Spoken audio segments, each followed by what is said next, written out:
Hello and welcome to my channel, Rhino here. Today I'm starting another series, yay! This one is being put out by the Discovery Institute's Discovery Science YouTube channel, and it's called Science Uprising.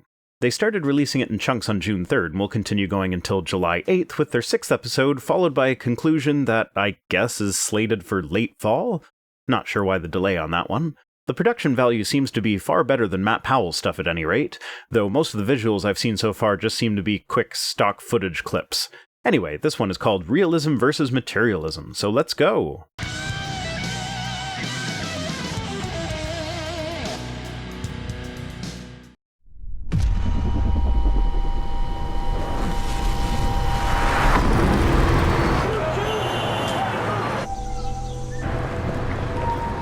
Everything, if Darwin is right, is mechanical and blind and purposeless at the bottom.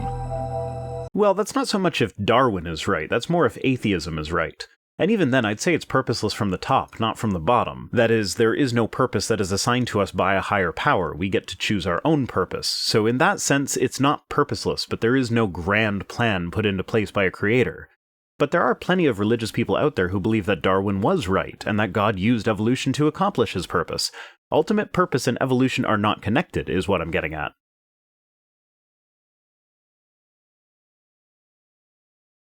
Our planet is a lonely speck in the great enveloping cosmic dark. The cosmos is all it is, or ever was, or ever will be. The cosmos is all it is, Mechanical and blind and purposeless at the bottom. The cosmos is all it is. How do they know the cosmos is all there is? Because when speaking in terms of cosmology, the cosmos is, by definition, everything that exists. If a god exists, it would automatically be a part of the cosmos simply by virtue of the fact that it exists.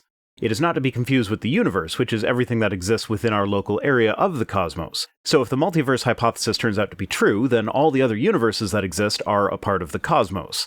And again, this is not to be confused with the observable universe, which is the bubble of universe surrounding the Earth that we can see, which has a radius of 46.5 billion light-years. These distinctions can be a bit muddy at times, so it's important to keep them straight. Sagan was probably referring to this definition of cosmos when he explained that it is everything that did, does, and will ever exist. Isn't our reality more than just matter? What is mind? No matter. What is matter? Never mind. Yeah, it's energy too. And technically matter is just energy that's been locked up into a physical form, so if you want to be pedantic, the universe is actually pure energy. Most people and cultures around the world have a profound belief that life extends beyond the physical. Yep, they sure do. And do you know what? Lots of people believing something does not make that thing true. For instance, lots of people for a long time believed that lemmings would run off cliffs if their populations got too high, but that's just not the case. As it turns out, appealing to popular opinion is not a great way to determine truth. A person is smart, people are dumb, panicky, dangerous animals, and you know it. That compassion, ideas, joy, and sorrow aren't made of matter, but are as real to us as our arms and legs. Emotions are made of matter in the sense that they all boil down to chemical reactions in the brain. We can read an MRI scan and determine what emotions you're experiencing depending on what the scan shows. So far, there is no evidence to suggest that there is anything outside of the chemical reactions of brain activity connected to emotions. As far as ideas are concerned, there is some philosophical discussion as to whether ideas are themselves discrete entities, and my opinion tends towards no. They're the product of our brains, which are based entirely on chemical reactions as far as we can tell, so ideas are ultimately chemical reactions contained within our brains, just like emotions. If we believe this, are we anti-science? That depends entirely on how those beliefs inform your actions. Considering this video is being put out by the Discovery Institute, I'd say yes, you are anti-science. But it is possible to not be anti-science and yet still hold to the philosophical concept that ideas are themselves discrete entities. Or is it materialism that is anti-science? That's a false dichotomy. As I pointed out, it is entirely possible to be of the opinion that there is more to life than chemical reactions without being anti-science. But you creationists do love your false dichotomies. If it's a black and white choice between one or the other, then it makes it easier to convince people that agree with you on this one vague point over here that they need to continue agreeing with you on your other points, or else they fall into the wrong category on the one that they already agree with you on. Let's see what Dr. J. Richards, an expert on modern materialism, has to say. Hi, nice to meet you. Materialism is really a philosophy about reality. It's just the idea that matter or matter and natural laws are the fundamental reality. So really the only thing exists is blind matter in motion, and everything else is explained in terms of matter. Yep, that appears to be the way the universe works. Every time we think we have some supernatural phenomenon, a study of the phenomenon always ends up with it being some natural phenomenon fully explained by the laws of nature. It's gotten to a point where, yes, even if we see something today that is completely unexplained, the assumption is that there is a natural explanation even if we haven't figured it out yet. Because that's how everything has worked so far, so there is no reason to think that this will change now. This is the view of reality we are constantly bombarded with in our culture.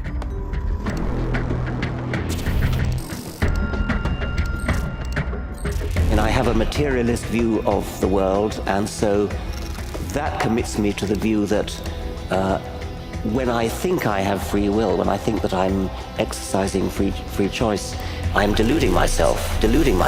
Yeah, that is one of the potential consequences of materialism, that any actions we take today are a direct result of the original state of the universe, though as with most philosophical subjects there is debate on the issue. But if it turns out that this is true, then yeah, it's not going to make you feel warm and fuzzy inside, but I'm pretty sure you're going to go for an argument from emotion next, so let me preempt it by saying that whether or not something makes you feel warm and fuzzy inside does not determine whether or not that thing is true. I don't know for sure whether or not I have free will, but if it turns out that I don't, me not liking that idea won't change it. Wait, what? No free will?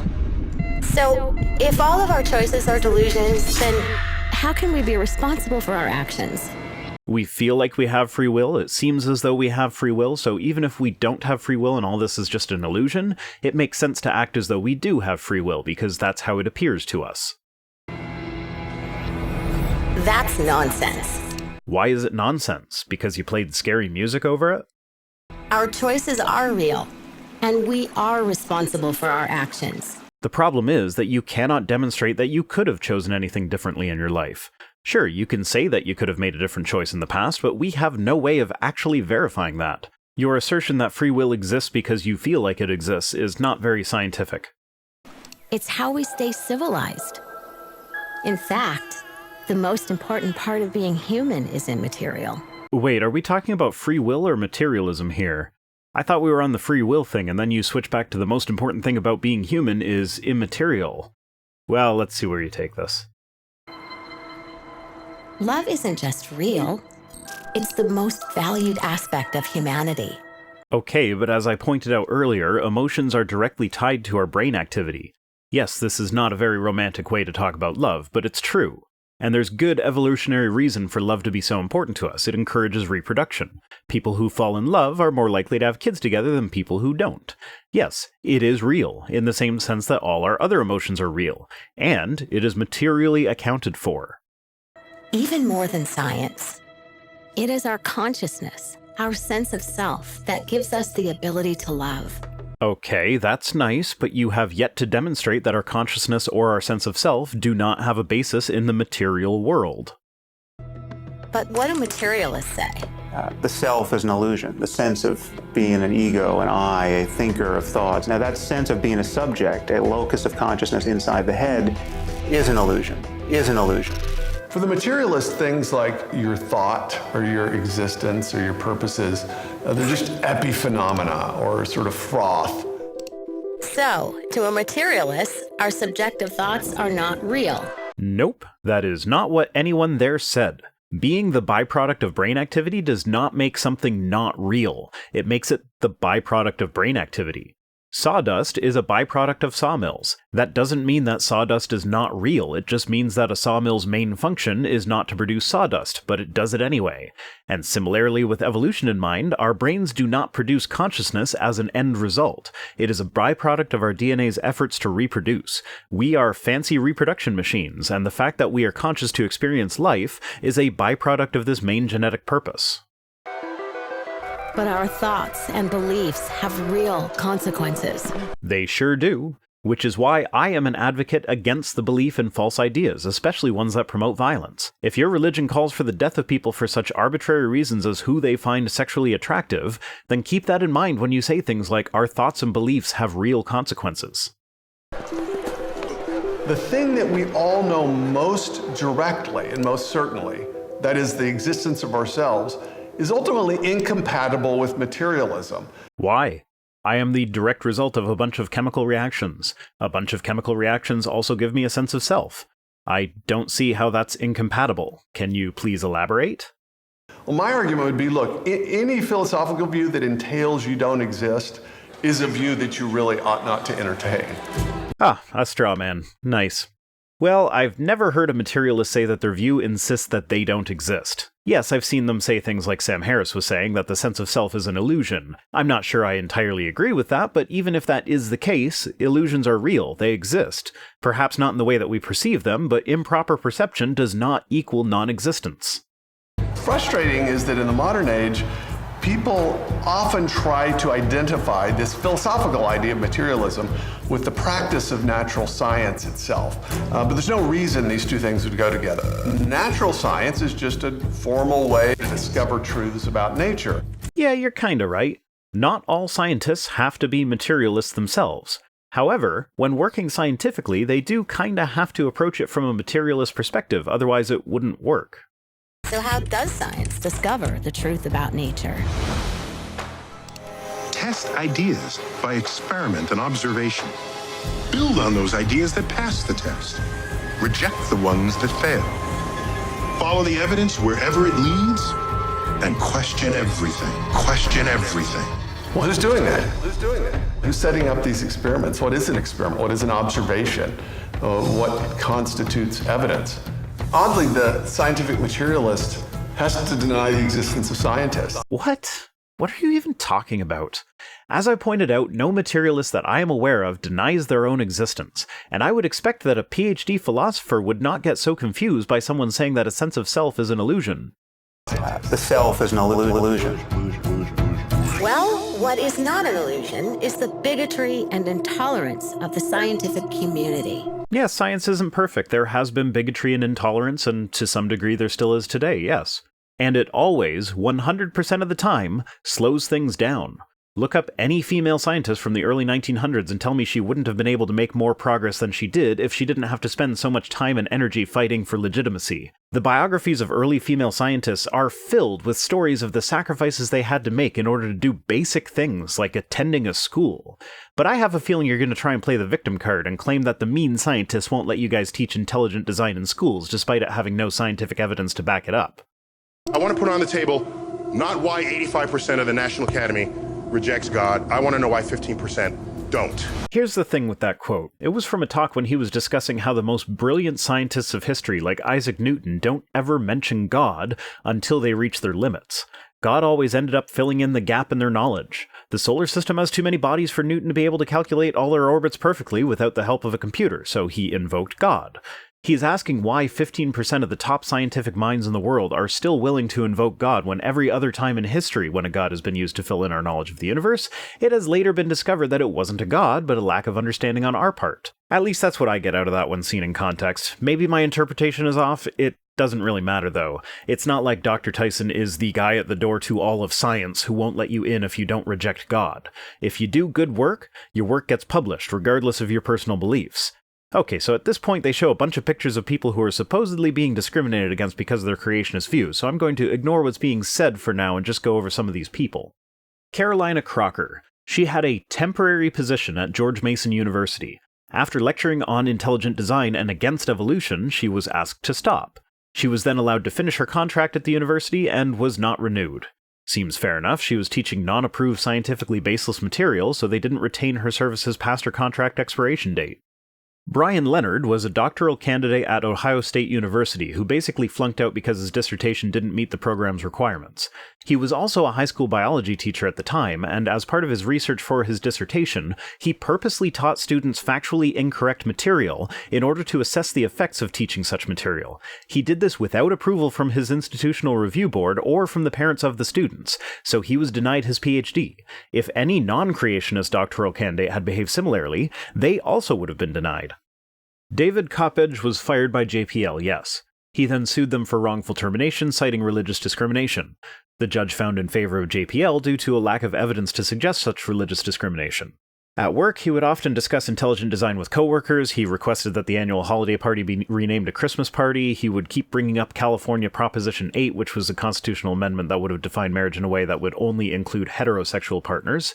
And he distributed intelligent design DVDs to coworkers. Many of these activities could be considered disruptive, and I can definitely see how a case could be made for his termination. If somebody did something like that with, say, a multi-level marketing gimmick instead of religion, they probably would also be terminated. All the legal documents are available in my sources. I don't really feel like going through them all, but at the end of the day, he was not found to have been wrongfully terminated. I can't find any information on Douglas Axe having lost his position. He's a molecular biologist who publishes work that goes against intelligent design when he's writing for reputable journals, and then flips when he's writing for intelligent design proponents. But I can't even find creationist sources claiming that he lost his position over intelligent design. Sternberg was the editor of a small scientific journal. He allowed the publication of an intelligent design advocating paper and then stepped down from his position in the resulting controversy. Controversy that would have been the same if someone had published a paper suggesting a flat Earth in a geology journal.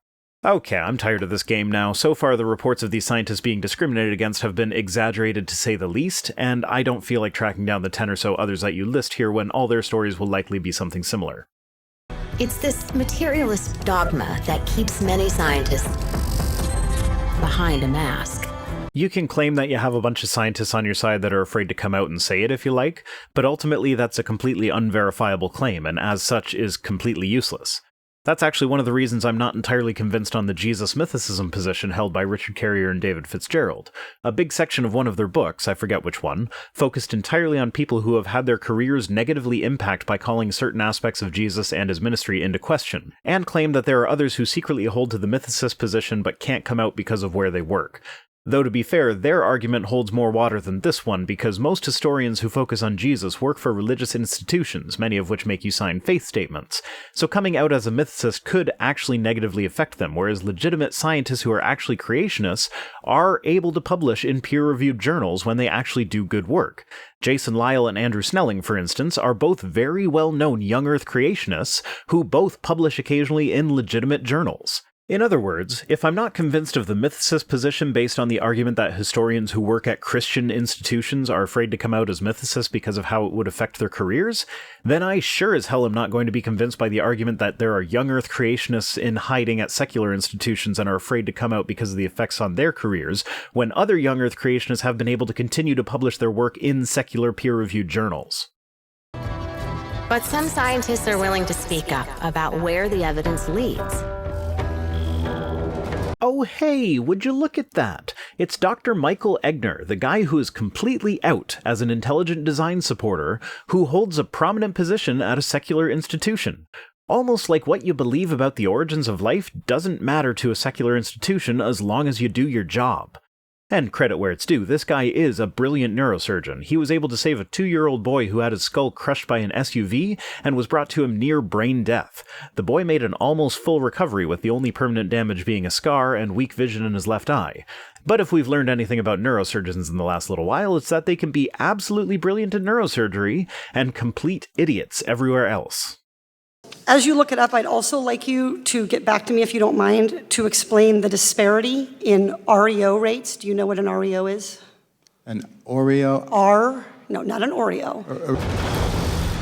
I was brought up with materialist viewpoints all the way through high school and college and medical school. You get inundated with scientific viewpoints that have a materialist bias. Science relies on materialism to work. It is literally an exploration about how nature works. If there is something outside of nature, then it will not be discoverable by science. And if science does discover it, it will be natural. That is the nature of the game, no pun intended.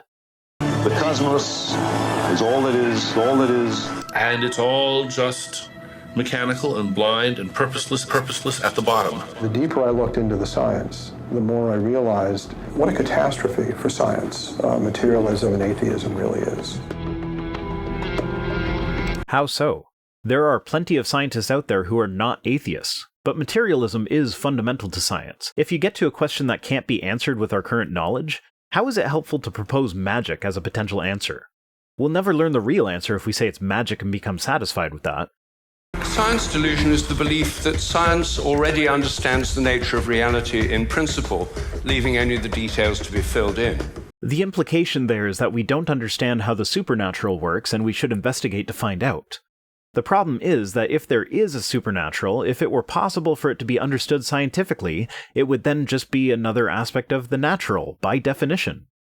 It's the kind of belief system of people who say, I don't believe in God, I believe in science.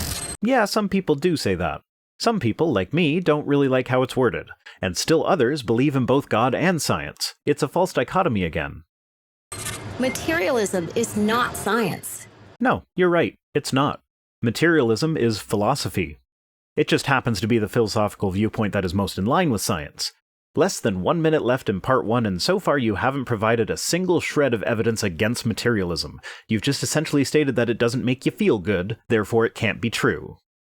It's simply a worldview that fails to explain or even consider the most profound, interesting, and beautiful aspects of human reality. That is a bald-faced lie. You can be a materialist and still have deep appreciation for everything that you've just been talking about.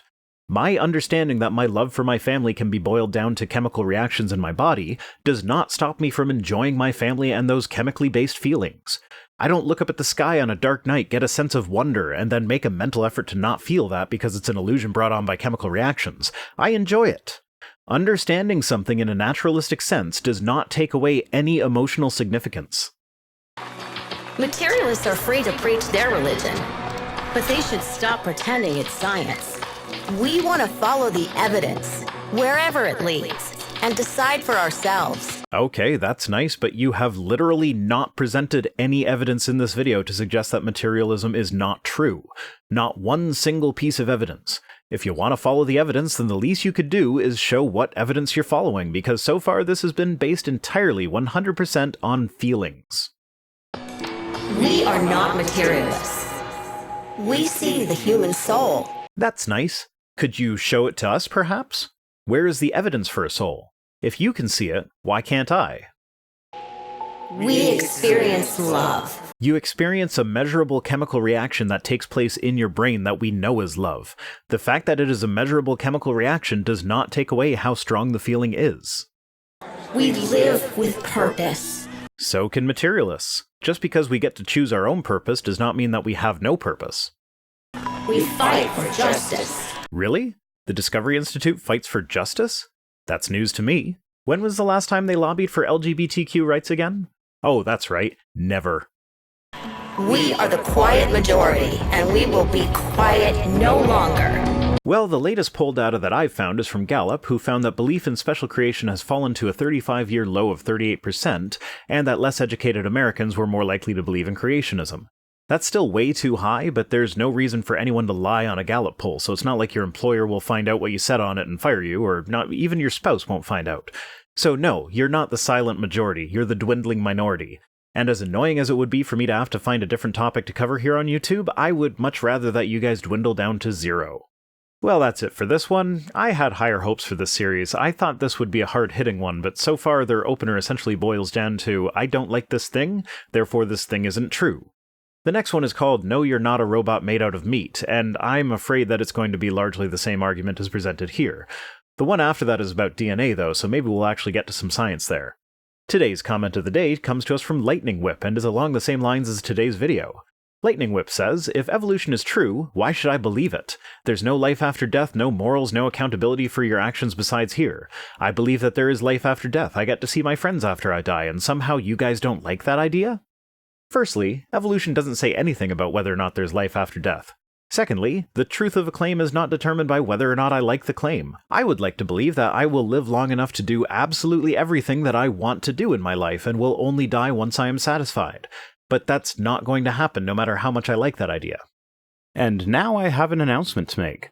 I have just signed up for a P.O. box, so now anyone who wants to send me stuff has a mailing address, which will be in the video description. I have also set up an Amazon wish list, so if anyone wants to support the channel by directly buying stuff for it, that's also an option.